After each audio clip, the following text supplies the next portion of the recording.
हम बात करेंगे इम्पॉसिबल इवेंट्स की। Impossible events are that events which will never happen, यानी कि जो कभी किसी के होने की, किसी चीज़ की संभावना है ही नहीं, पॉसिबिलिटी है ही नहीं किसी काम के होने की, तो इट मीन्स वो इम्पॉसिबल इवेंट है।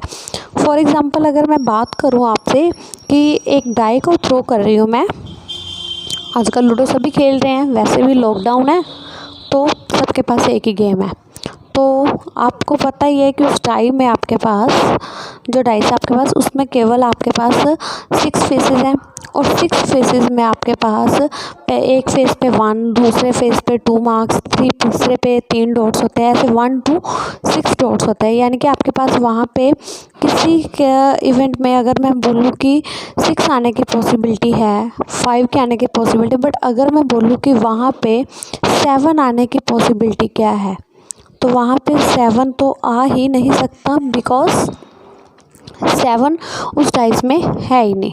अगर डाई में 7 मार्क ही नहीं है तो वो उसके आउटकम्स में आने की कोई पॉसिबिलिटी भी नहीं होगी। तो it means this is the impossible event. तो नेक्स्ट है श्योर इवेंट।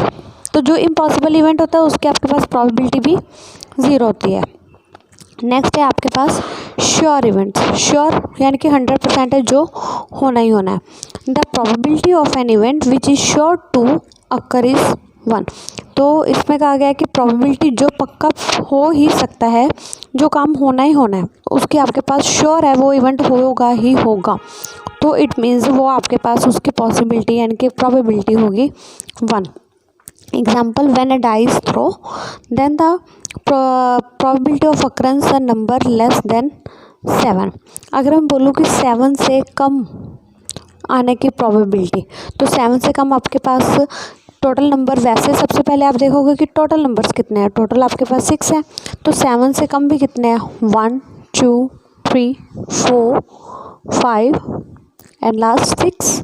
यानी कि टोटल आपके फेवर में भी कितने हैं, कि मैं बोलूँ कि अब मैं अगर ये डाई थ्रो कर रही हूँ, इसमें पक्का है कि 6 से कोई कम ही आएगा, तो 100% है 6 से कम, सॉरी 7 से कम आएगा, तो इट मीन्स 7 से कम ही आएगा, क्योंकि 7 से कम ही उसमें पड़े हैं सारे इवेंट्स, तो वो सारे ही मेरे फेवर में हैं, और टोटल भी 6 ही हैं, तो 6/6 इज़ 1। देन है आपके पास the sum of probabilities of all elements events of an experiment is 1। यानी कि अगर आपके पास किसी इवेंट में आप अलग अलग पॉसिबिलिटीज़ हैं होने की, और अगर उस इवेंट में मैं अलग अलग हर एक की पॉसिबिलिटी निकालती हूँ और उसको लास्ट में सम करती हूँ, यानी कि सबको ऐड कर देते हैं, तो उसका आंसर हमेशा 1 ही आएगा। फॉर एग्ज़ाम्पल, जैसे मैं कहती हूँ मैं एक डाई थ्रो कर रही हूँ, उसमें 1 के आने की प्रोबेबिलिटी, फिर 2 के आने की probability of 3 4 5 and the last one is 6। सबके आने की मैं प्रोबेबिलिटीज निकाल लेती हूँ। अब ये पता है कि टोटल आपके पास 6 ही होने हैं इसमें, क्योंकि अगर एक डाई थ्रो कर रहे हैं तो उसमें आपके पास टोटल होंगे 6, बिकॉज टोटल उसके 6 फेस हैं और 6 ही मार्क्स होते हैं उसमें। तो 1 के आने की प्रोबेबिलिटी, 1 कितनी बार आ रहा है उसमें, 1 2 3 4 5 एंड 6। 1 कितनी बार आ रहा है, ओनली 1 पर टाइम। 2 कितने टाइम आ रहा है, 1 टाइम। 3 कितने टाइम आ रहा है जिसके आप फेवर में हो, 1। तो सारे एक बार ही आ रहे हैं। तो अगर इन सबको मैं अब ऐड कर दूँ, सभी इवेंट्स की प्रोबेबिलिटी को ऐड कर रही हूँ, प्रोबेबिलिटी 1 को ऐड किया, प्रोबेबिलिटी 2 को ऐड किया, फिर प्रोबेबिलिटी 3 और 4 को ऐड कर रही हूँ, और 5 एंड 6। तो सबकी प्रोबेबिलिटी है 1/6 प्लस 1/6 1/6 1/6 एंड 1/6।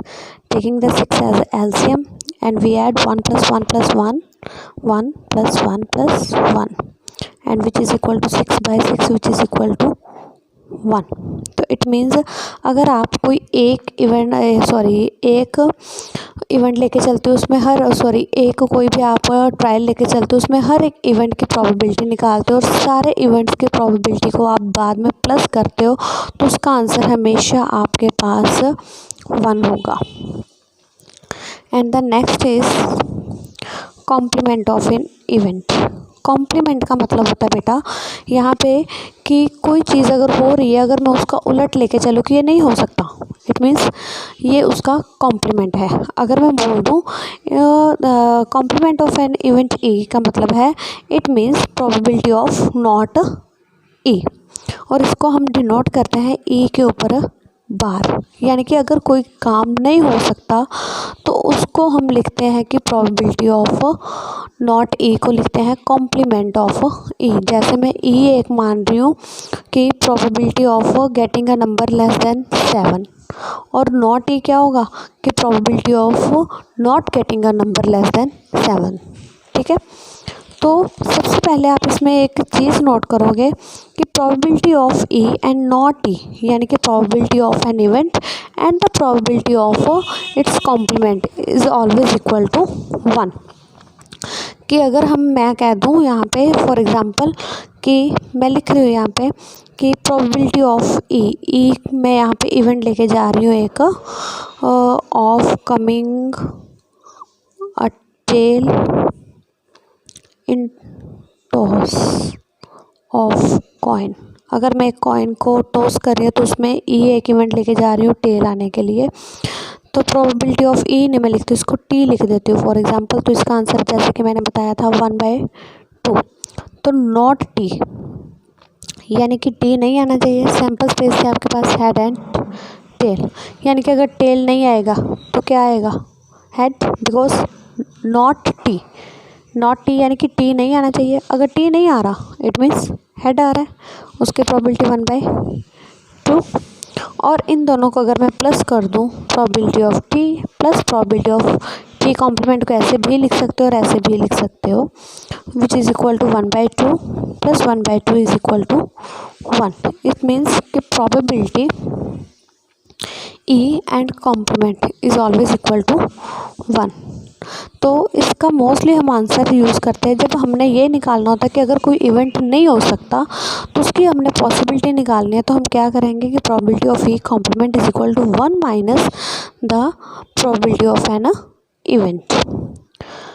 एग्जाम्पल दी हुई यहाँ पे एक कि 1 card is drawn from a well shuffled deck of 52 cards, यानी कि 52 कार्ड्स हैं, तो उसमें से अगर calculate the probability that will be, अगर एक कार्ड ले लेते हैं तो उसमें प्रोबेबिलिटी निकालनी है that this card will be an ace, यानी कि अगर ये एक एस कार्ड हो सकता है and not will be an ace card, and the last second is वो एस कार्ड नहीं होना चाहिए। इसको करने के दो मेथड हैं, दोनों एक्सप्लेन करेंगे।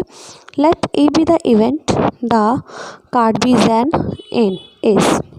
मान लेते हैं कि एक ई इवेंट है जिसमें आपको ये कहा गया है कि ये एस कार्ड हो सकता है। अब सबसे पहले जैसे कि फॉर्मूला है, फॉर्मूले में हम लिखते हैं कि फेवरेबल बाय टोटल, यानी कि जो आपके फेवर में है और या कह लो कि जिसकी फेवर में आप हो, और सेकंड इज टोटल। अब टोटल कार्ड सबसे पहले आपके पास कितने हैं 52। हमने बोला भी है कि well shuffled deck of 52 cards, तो 52 कार्ड्स हैं। नंबर ऑफ फेवरेबल आउटकम्स, तो इसमें फेवरेबल क्योंकि हम किसकी फेवर में जा रहे हैं एस कार्ड यानी कि ए वाले कार्ड। ए कार्ड इसमें कितने होते हैं टोटल 4, यानी कि आपकी फेवर में 4 है।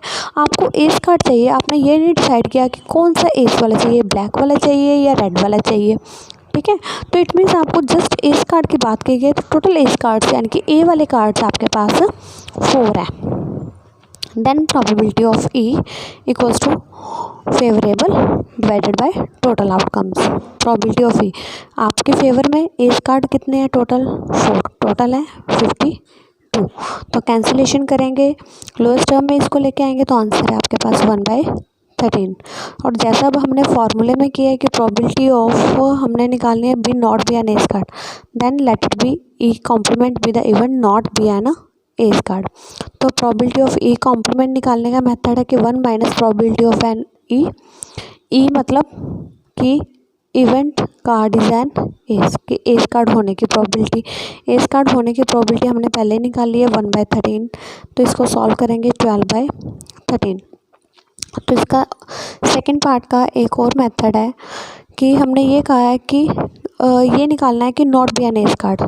तो सबसे पहले फेवर में अब आपके कितने कार्ड्स होंगे कि टोटल 52 है। आपको एस कार्ड्स नहीं चाहिए, एस कार्ड चाहिए होते तो 4 थे, नहीं चाहिए तो उसको टोटल में से माइनस करके रख दो। क्योंकि अगर मैं ये कह रही हूँ कि टोटल 52 कार्ड्स हैं, मुझे एस कार्ड नहीं चाहिए उसमें, तो मैं क्या करूँगी, उसमें से टोटल जितने एस कार्ड है यानी कि 4 कार्ड्स है उसको पहले ही सेपरेट करके रख दो। तो रिमेनिंग आपके पास है अब 48, यानी कि अगर अब मैं कार्ड चूज़ करूँगी तो मैं उन 48 में से चूज़ करूँगी। तो प्रोबेबिलिटी ऑफ नॉट ई यानी कि फेवरेबल बाय टोटल, फेवर में आपके पास अब 48 एंड टोटल इज़ 52। तो कैंसिलेशन करके आपके पास 12/13। आप मेथड कोई भी यूज़ करो आपके पास आंसर हमेशा सेम आएगा।